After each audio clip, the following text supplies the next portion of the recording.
Hello, everyone. Welcome to the show. Well, my guest is let's see now. He's a member of the Cree Nation. Like I don't have all the details here. I had it a minute ago, but I lose everything. Um, he's an author. He's written a short story. Oh, it's the sorry, James Smith Cree Nation. Grew up in Vancouver Island, was it? Yeah. Poos, Pardon? Poos, Koopy, in the Peace River. Okay, right. Now I'm going to let him introduce himself just because it's one of those names for me. Yeah, I have trouble. So please tell everybody who you are. Hello, everybody. My name is Joseph Kakwinokanasum. No, you're a Yeah, storyteller, right? yeah. I am b both storyteller writer, but yeah, that's kind of where I get my bread and butter is from the storytelling. Right, yeah. Now I know you had let's see, where is it? A short story called Ray Says. Yeah. That Oh, was a CBC 2020 short fiction or nonfiction. what was it Um, about? Um, it's about growing up, in that small town, I guess. I did a talk a couple of weeks ago about open secrets with the Saskatchewan Writers Guild, and it was the open secret of the effects of the Indian Act. And so it's essentially what that story is it's a microscope on the effects in at the family level. Okay, Yeah, yeah, yeah. That's what that story was all about. You know, okay. And then it yeah. was nominated for what was that? The prize at 2020. What was it? It was the finalist in the nominations, right? For CBC nonfiction. Uh, it was a runners up. It was shortlisted. Yeah, Okay, yeah. I was one of four or five other writers, I believe, that were shortlisted, and then there was one long list. right? Yeah, and that sort of led to the there was I was one of the rising stars, the Writers Trust's rising stars, shortly after that. Um, and I was nominated by Daryl J. McLeod. Hmm. Um, and and then after that I got a book deal and then the book got an award for the national that so yeah, it was yeah. Um, I've been writing for 20 some odd years now, I guess. Right. And Yeah, and your yeah. novel. You wrote a novel called My Indian hmm Summer, right? Yeah. So I'm And reading the little what it said. It was loosely based on your childhood. hmm Yeah. Yeah. Because when I signed the contract, my my my publisher at the time, Tidewater Press, said, "Did you want to take a break from memoir?" Because I've been so laser focused into it, it was getting emotionally difficult Oh, to okay. just sort of, to just continue um, with, like when you're going back and forth like that, you Right. sometimes feel like you're opening old wounds, Yeah. and because you're seeking truth, right? Because Yeah. Yeah. that's what it's all about, I guess, seeking truth. Um, so yeah, the the book became a fiction, and so I got to think of it differently, um, and I got to make up characters, and I got to embellish things, and have a little freedom, because when you're writing memoir, you're always inside your own head. You don't know what everybody else is thinking. You got an idea because you can see the expression on their face, and you can write that stuff down. But Right. when you're writing fiction, you get to sit in everybody's head. You're Right. omniscient, right? You're God. Yeah. You control these characters. So get to know your characters. That's pretty cool. In the beginning when you're writing, do you get the characters mixed up? Um, Well, in my younger days, it was like, yeah, I had because I would always write these stories with 25 characters. So I'd have to on the side of the like in front of my computer, Hmm. pin it to the wall and just like there's the names and there's a short little blurb about the character and as long as I had that, I was okay. Then I could jump into each character's heads well enough, Right. but I was thinking about this actually. I was having a discussion with a friend, and we were discussing character building. And when you're building your characters, it's sometimes you need to know what kind of character you're dealing with. So if your character is an outright racist, you have to think like an outright racist. You have to think what made this racist. So for me to give that particular character credence, it's about putting putting yourself into that character and saying, okay, so that little character, they grew up as an innocent child without knowing anything. Right. They were innocent, unknowing. And then they were popped into this world where, this happened and this happened and all these factors put together. So you need to, this is why the kid is a racist because he used to get beat up by this group of people or that group of people, or his parents or his Yeah. uncle or his auntie or his grandpa or grandma, something like that, right? It's about understanding the human condition, really, I suppose. It's Mm. an exploration in that. And so when you pull those little elements out, and then you just pepper them along in your character. I always do the backstory first, right? Like, I mean, with my characters, when I'm building my characters, I always do the backstory first. Right. It's the like, I mean, and then so then I have my list and I know my backstory, right? I wrote it, so I mean, I can say, oh well, Johnny this and Jane that Yeah. and Bill this and Fred that and then it's easier for me to sort of, like I said, jump in and out of the head, right? So Yeah. yeah. Just wondering because you said it was like loosely based on that story, Mhm. My Indian Summer, based on your life. Were you a subject to a lot of prejudice? A lot of prejudice on both sides of the fence, right?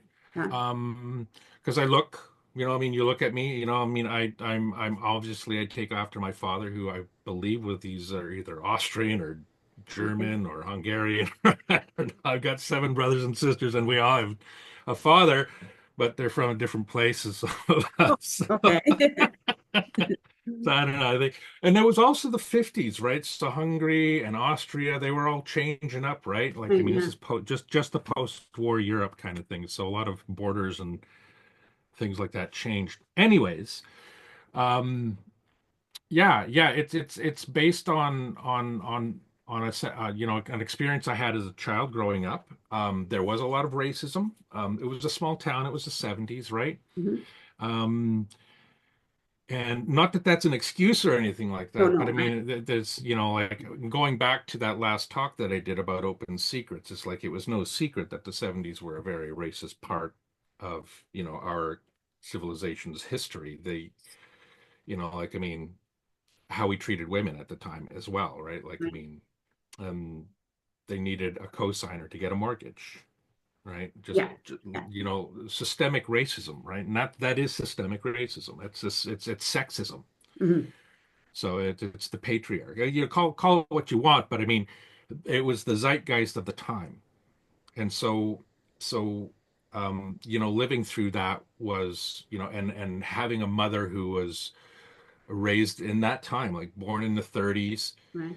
and remembers, coming out of the Second World War, and then through all of that whole, 40s, 50s, 60s, 70s, of just outright disgust for indigenous people, Yeah. you know.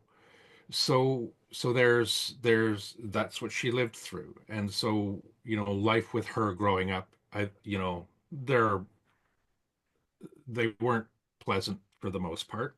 There were good times for sure. Hold on to those. Mhm. But I mean, it was difficult, you know, with how it changed her, how that society formed and molded her and held her down.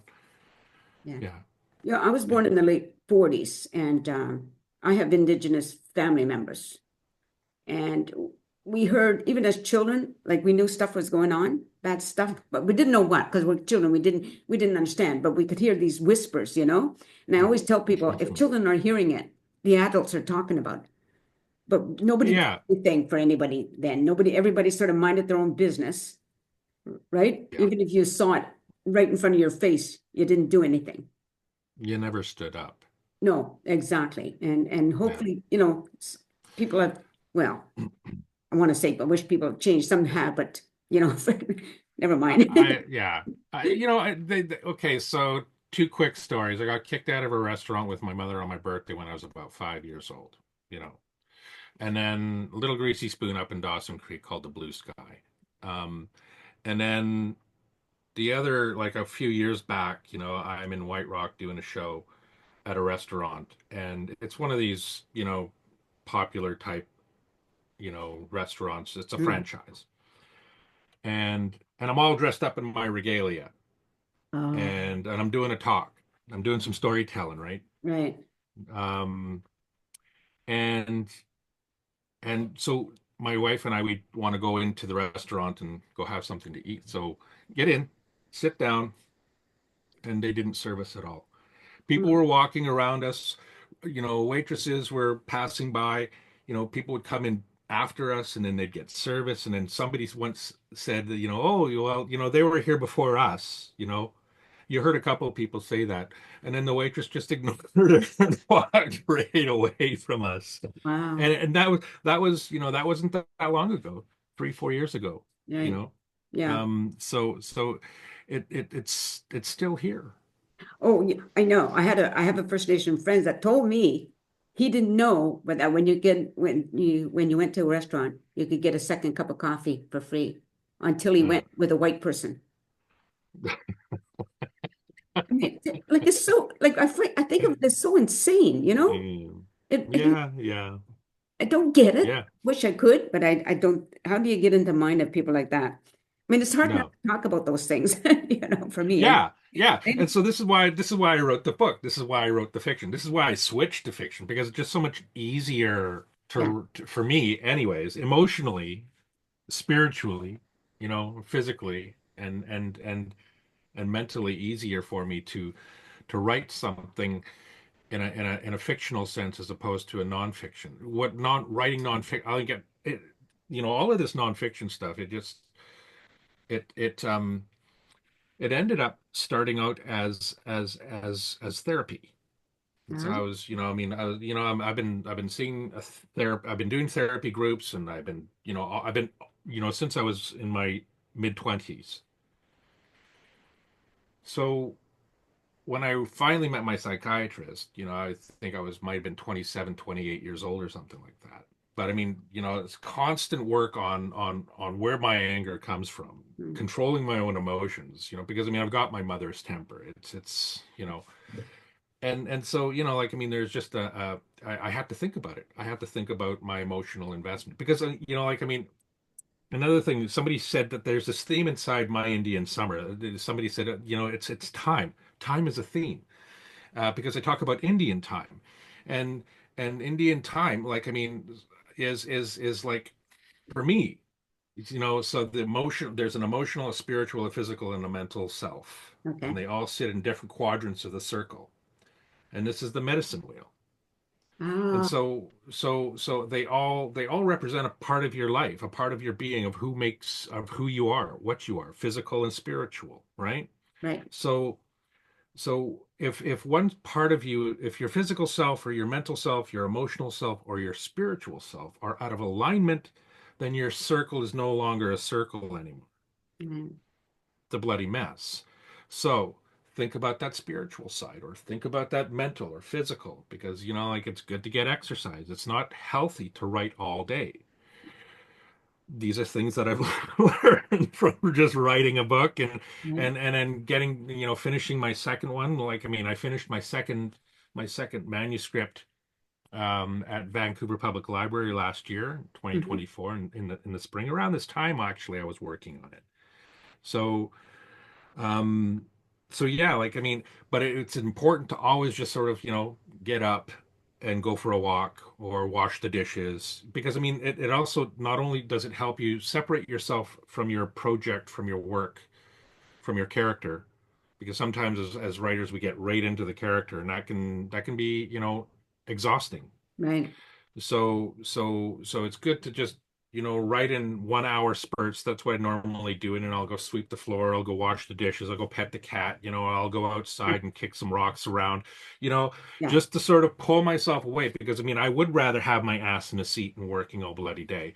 But I know that I am a 55, 56-year-old man now. I need to take care of my physical, my emotional, my mental, my spiritual self, because this is my twilights, right?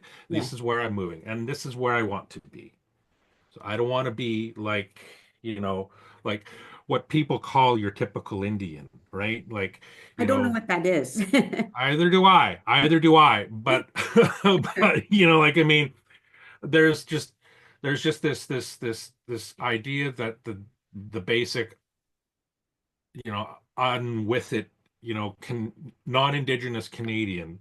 Right. I don't want to generalize, but I mean, I find that most non-Indigenous people find it uncomfortable to talk about Indigenous issues, Indigenous Yeah. writing, Yeah. you Yeah. know, like I mean, like again, okay, so working with this theme of open secrets, right? Like I mean, everybody knows what an open secret is. It's just Mhm. it's life. It's the theme of the book, right? The open secret is residential schools were a bad thing. But you could also say that residential, like, or the Indian Act or colonialism, go wider, right? Yeah. Like, I mean, the more general it is, the more general your theme is, the more finite you make that point. You know, Yeah. it it it strengthens that theme, and it really projects the open secret, which is reading between the lines, and that's whatever it is that the reader gets out of it. Right. Yeah.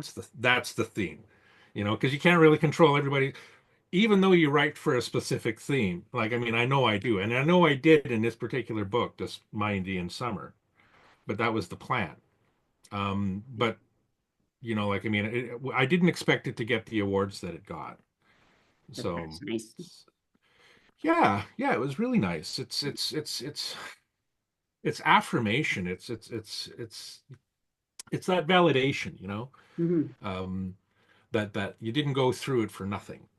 That there is some sort of peace, you know, Yeah. with it. I'm wondering if, for a lot of non-Indigenous people, we Mhm. know our ancestors came here. We know we're descendants of the colonizers, Is it, I'm thinking that some of them, they probably don't want to admit, maybe, that their ancestors tried so hard to destroy all of you. You know, Well, yeah, it's hard work, right? That's really hard work. yeah, Like it takes a lot of bravery and a willingness to understand that, we all make mistakes, nobody is perfect, and that this is it's not about judging. right. What do they say? Judgment is the thief of joy. Yeah, But then like I mean, it's it is a there's a dark area that like I mean, and a lot of these feelings that I think that generally non-Indigenous Canadians are feeling is that it's similar to, and these are studies that I've read, hmm, um, that the effect of of of of being a descendant of the Nazis is is similar to that guilt. There's this book, yeah, Not in My Family. I think it's by Roger Free. He's a professor at SFU and works out of New York City as well, and a really, really amazing writer and very thoughtful guy too. Um, he wrote this book, and it like I mean, there are like I mean, our guilt and our shame. Like I mean, these things were tools that our parents used to discipline us. Hmm. You know, think about the Bible. Think about religion, what that does. What, Right. you know, like I mean, these doctrines that every society has had, you know, I mean, reside on guilt, and that guilt is brought from your humanity. You're a human, right? You have feelings, you know, emotional, spiritual, mental, and physical. Right. So, so when we're talking about how to comprehend and how to Mhm. move forward with this, you know, we have to develop the language that will allow people to understand. Language is always evolving too, right? So, like, I Yeah. mean, we're all still learning as well, right? I mean, we learned from apartheid, we learned from the Second World War, you know, we've learned from all kinds of terrible things that humans have done to each other en masse. Mhm. You know, like I mean, the destruction of an entire people. Like I mean, as far as the indigenous people are concerned, I think it was estimations of 140 million people. Oh, right. One of So yeah, sorry. I was yeah. just going to say one of the things that I experience when I'm talking to even family members about Mhm. some of the abuse is people want to deflect, you know? Oh, but look Yeah. at this one, look at how they treat each other, or it's always like, no, don't just stay on the subject here. Just stay on it and let's get through the whole thing and admit that our ancestors, not that long ago, did things that and it's still going on. So Mhm. it's up to us to stop, right? Shame is a powerful tool, right? And it's a Yes. powerful motivator. It'll make people, you know, you know, change. It'll change people Yeah. like money does, right? You know, greed. It's these are, you Mm. know, these are you know, like I mean, if you ask me, like I mean, what is it? What did the Bible say? There's the seven deadly sins. One of them is gluttony, I guess, or greed.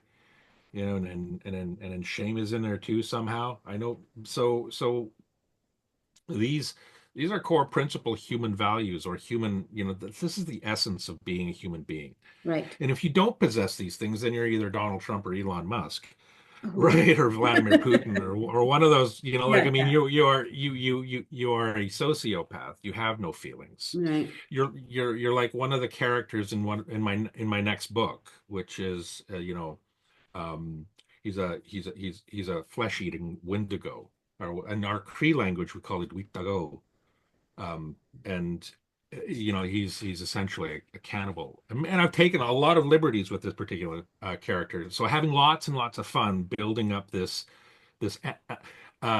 analog of a character that represents, you know, just the savage greed. Yeah, it's been a lot of fun, but um, yeah, I don't know. I've been working, um, just trying to really entertain, but then you know show, Hmm. you know. Where are some of the places like when you show up in your regalia? I would love to see that. I think that would be marvelous. Where are some of the places where you do that? Um, well, usually, if it's at a special, like I did a special function for the International Psychiatry's Association of Okay. You know, like self analytical something or other. There's this huge acronym, but but but I, you know, I mean, I dressed up a little bit for that, just because I was in front of 500 psychiatrists from all around the world. Oh, And we're, you know, and one of the themes was colonization, the effects of colonization. So, you know, I wrote out this big long piece about growing up where I grew up, and how they treated us at school, how we were treated at home, and how we were treated on the playground, and yeah, and it's all biography, right? hmm. But you know, I mean, hard stuff. I think I was stronger back then, Right. you know, or Okay. you know, like I could just I just freaking dove in head first, Yeah. not thinking about, you know, the 3 or 4 days that I would need to sort of, you know, pull away and try to emotionally reset. Mm. So, but yeah, and that's okay. So maybe that's what like when we go back to why can't people sort of just start talking about it and just Yeah. start, like maybe it's because it's difficult to reset. It's difficult to pull back from that and reset your mind so that you can get yourself into a position where, emotionally Hmm. you have everything you need to kind of, absorb the shock and that Yeah. reality. Look for the soft blow as opposed to the, the gut punch, because And one of we the don't things, learn by getting punched, do we? no, no, no. One of the things that helped me become more aware, more Hmm. tuned in, I guess. A First Nation friend of mine invited me to a healing ceremony. Mm. So, my gosh, that was so powerful. Such a beautiful, sad, powerful ceremony that non-Indigenous people have nothing like that. And I Yeah. think Yeah. if more non-Indigenous people went to those type of ceremonies, to just sit and listen and feel, then they would get it. I think they would get it. Because that changed me. And I told my friend that really changed me something. I can't explain to you how, but it definitely Yeah. changed me. Everybody remembers their first trip to Europe, you know? Yeah, Like everybody remembers their first trip to New York. Everybody remembers their first trip to that little itty bitty town in the middle of nowhere that had one ice cream stand in it, you know? yeah, You don't remember the town so much, but you remember sitting there at this little ice cream stand in the middle of bloody nowhere. There was 5 or 6 houses, and that was it. right, Broken down gas station, that kind of thing, right? Like, I mean, it's about when you have that experience, that visceral experience, especially like at a powwow, right? mhm, Then there you feel it in your chest. yeah, It is a profound experience. It's like getting on a 777 jet and flying across the Atlantic for the first time. You're never going to forget that experience. You're right, always going to feel that drum in your chest, you know? And maybe that's what it's about, right? Because I mean, the drum is very intrinsic in indigenous cultures, for most indigenous cultures that I'm aware of. I'd say hazard to guess all of them. But I mean, it all has to do with, listening to your heart and and being attached to your physical self and feeling that. That's the connection between the intellectual self and just the self, the body, the mass, this right, material that we are. But I mean, that's what Indian time is as well. To me, yeah, it's the manifestation of all of that as I. Like, I mean, in the middle of that, there the Iskatu, Isku. I can't remember. It's like the fire within the circle, and okay, that is the self. right, And there's, that. So thinking about um thinking about yourself and being very cognizant about what you need in terms of your physical self, your emotional self, your spiritual. I keep ramming this home because I mean I believe that in order to understand ourselves, we'd never be able to really understand everybody else. right, yeah. Sorry, I You just know? noticed that we're running out of time there. That's why I Yeah. looked up. Oh, So okay. All it was right. a little distracting. It's just so like I really want to thank you, by the way, for coming on the show and being willing Okay. to talk to me and No it problem. and I apologize again for not having trouble with your last name. It's okay. You're not the first. I mean, it was a journey actually finding this name. Like I mean, I had to do it on my own too. Oh, Well, I okay. mean, I did it on my own. Right. Um, but and I don't know. Like I mean, I probably broke a million bloody Cree protocols. Oh, Giving finding my own name. But I mean, what I did was because I'm so I think we all deserve equal chance at everything, regardless of your gender yes, yeah, or whatever, right? Like, I mean, so I went back to my family's first, the recording of my family's first, by the government, right, and it was like I don't know, 17 something or other, and and just before they moved our people from the plains and moved them up north, um, and one of them had this name, and that's, I thought, by honoring my great great great great grandmother, I would just keep some part of that past Right. up here with me. So to just remind me of where I came from, Okay. you know. Okay. Yeah, yeah, And yeah. it is pronounced, now wait, now let's see. Yeah. Who am I kidding here? Okay. Kakwinokanasum? Kakwinokanasum. Kakwinokanasum.